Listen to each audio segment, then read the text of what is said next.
portal into presencing and transformation is through art, and I found that for me it has been one of the most effective one for myself, both as a path into receiving it but also transmitting. And I had always had a fascination for the origin of Greek theater, which is to connect to the divine and to create a space for catharsis.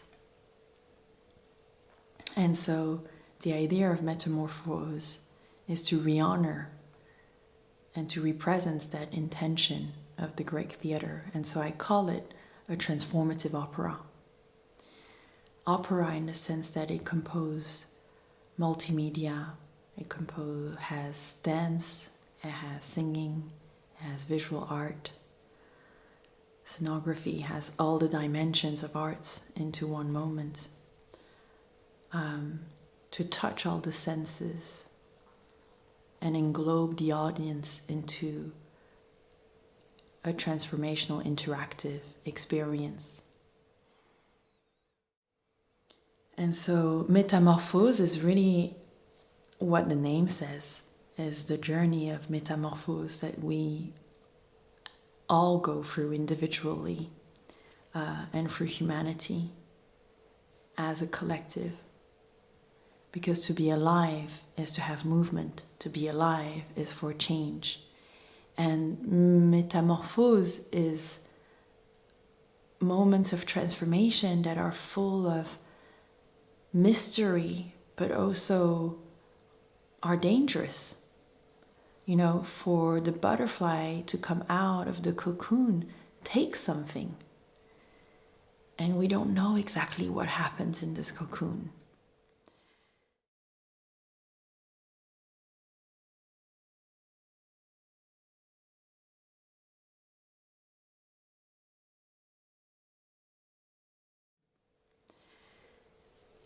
And so the piece starts with basically cosmic birth.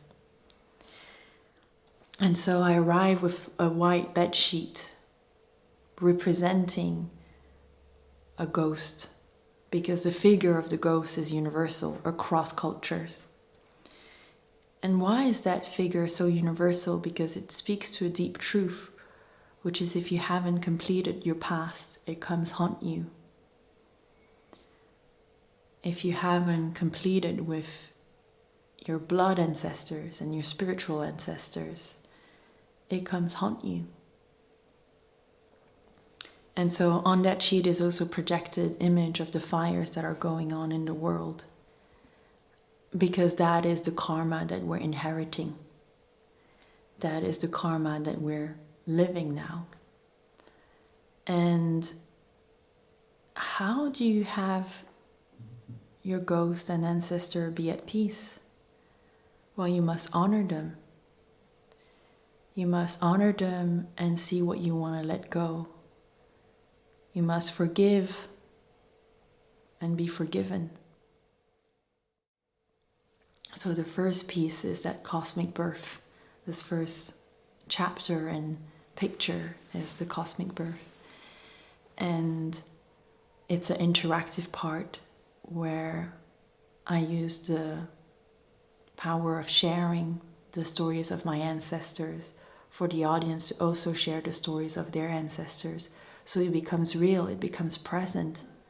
It's not an abstract thing, it's happening right here between you and I. And after that chapter, when I let down of the white bed sheet, I come into a form that is a very animalistic form, on quite four-legged, very animalistic position and posture. And the four-legged is very intentional, because if there's one thing that is very singular to humanity is our verticality. And our verticality is an embodiment and an embodied representation of our consciousness. Because when you're horizontal, you're asleep, you're literally unconscious. And when you're vertical, this is when you awaken. And so at first that creature is four-legged, and gradually it discovers, it has awareness, consciousness of what is this hand? What is those hair? And the awe and discovery of the body. And gradually for this discovery, the verticality appears. But with the verticality comes a pulling from the ground. You go from horizontal, one with the ground, to being pulled from the ground. With the gain of that consciousness and awareness comes also the very first trauma of being separated from earth, being separated from mother, because the first trauma that we experience is birthing, is no longer being one with our mother. It's the scream of being separated from Mother Earth. So the gain of consciousness comes at a cost also. And then the journey continues, which is, well, once you're born and conscious and in discovery, you're born in a cultural context of your family, of your country, of the world and the condition.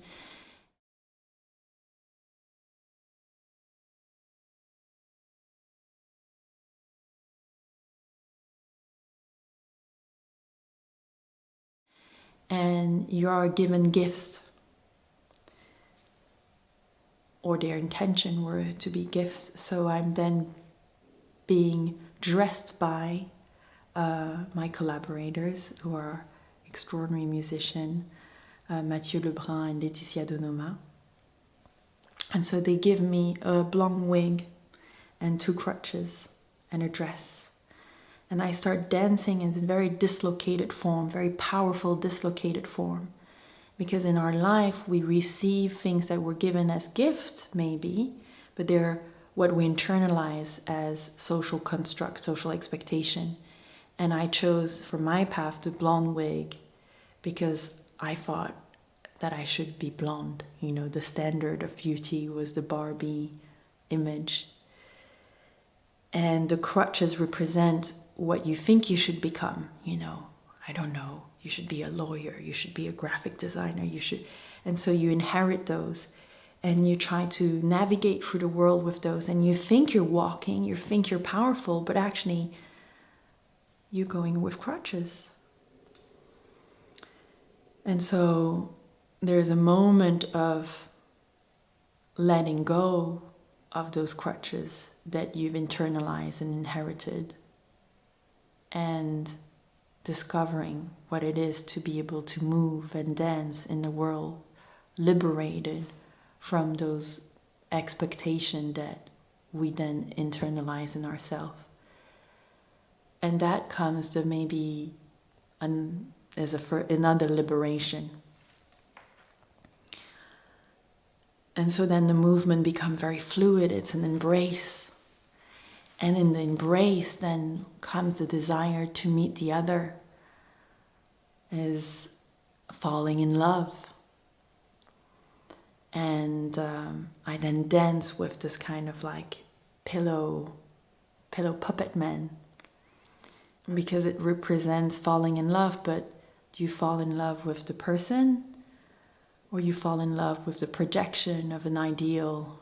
You fall in love with what you think is love, and that falling in love maybe come from wanting to compensate. So do you make love to really who is in front of you, or do you make love to your trauma, to your hurt? And often in relationship at some point comes a moment of I love, I hate you. I can't be without you, but I can't be with you either.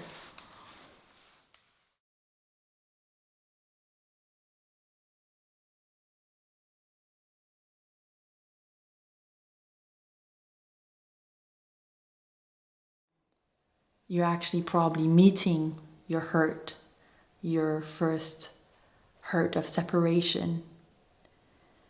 And so there's, in intense turmoil of wanting to fuse with the other, wanting to be one with the other, to no longer be alone, there's also all that rage. And then comes separation.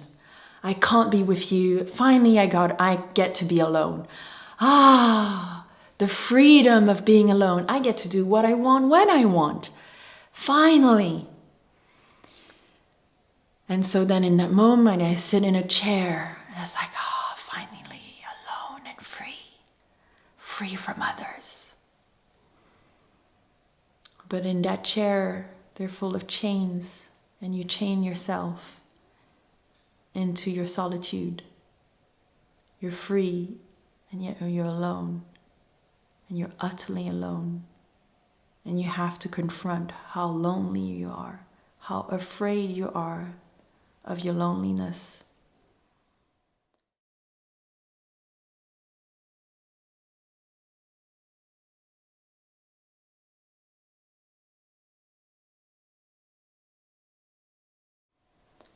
And comes a scream of despair, of the fear of being alone and wanting to call for help, but no one comes. But the scream transforms into a chant. And the chant is the reconnection that the loneliness is only an illusion. That you're not alone. And so that's another liberation. The liberation of the illusion of being alone. And so you touch a bliss of oneness, of truth. And comes a dance, a free, beautiful free dance. And on that dance there's a desire to share and connect with others, to share the light, to share the path. And so then I stand on that chair to wanting to share the path. And so the movement are wanting to open and give, but gradually the movement becomes more and more rigid, and it becomes no longer a sharing but a dictating of the path. It's this way. So from something that came from touching a great light comes a great shadow of the dogmatism, which is actually a fear. The source is a fear. The control comes from a fear. So I have to tell you what to do. Go there, go there. And the more people don't do what I want to do, the more I want to control. Or even if they do what I want to do, I want to control even more. And so I still stand on that chair full of chain. And then from that moment comes the only thing that can stand in front of a controlling dogma, dictator. You cannot just let it happen, because otherwise it keeps spreading. But if you yourself become combative, you become the dictator too. So it's the figure of the solid mountain of love that comes to put a stop. So where all the fear can dissipate and represencing can be present.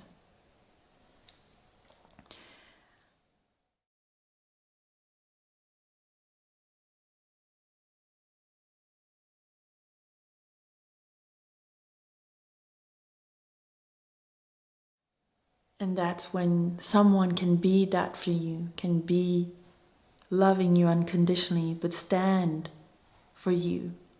You meet your tribe. The desire again to meet your family, to feel a sense of belonging, but not just belonging to a lover, but belonging to a clan. And that's a fundamental human need, to feel that you can belong to a tribe. So it's another connection to be part of a collective. But when you're part of a tribe, so that's a very tribalistic, with a lot of drum dance. But when you then become a tribe, I belong to this tribe and not to this tribe. So then again comes separation and opposition. And comes war, us against them. So the first chapter is the individual transformation, the individual metamorphosis. And the second part is the collective transformation.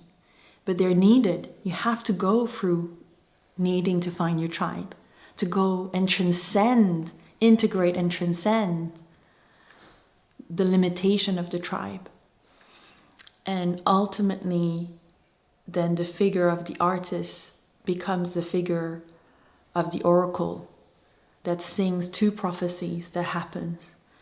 So when you then are completely in touch with yourself, you no longer speak, you become a vessel, something that communicates. That's the figure of the oracle and the chorus that are there to tell to the audience, the public, the prophecy, the truth that they need to hear.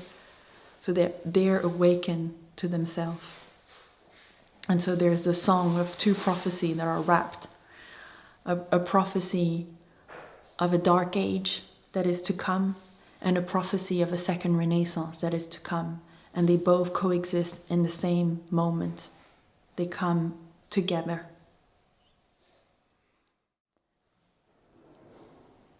And it's a prophecy and a calling for us to nourish the hope, the seeds of a second renaissance, where human beings get to represent themselves to something bigger than themselves, a renewal in religion, in mystical wisdom tradition, combined with what modernity has given us, and yet transcending our past.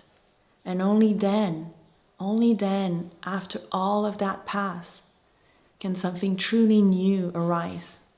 Otherwise, we will still be haunted and trapped with our ghost. So, that's Metamorphose.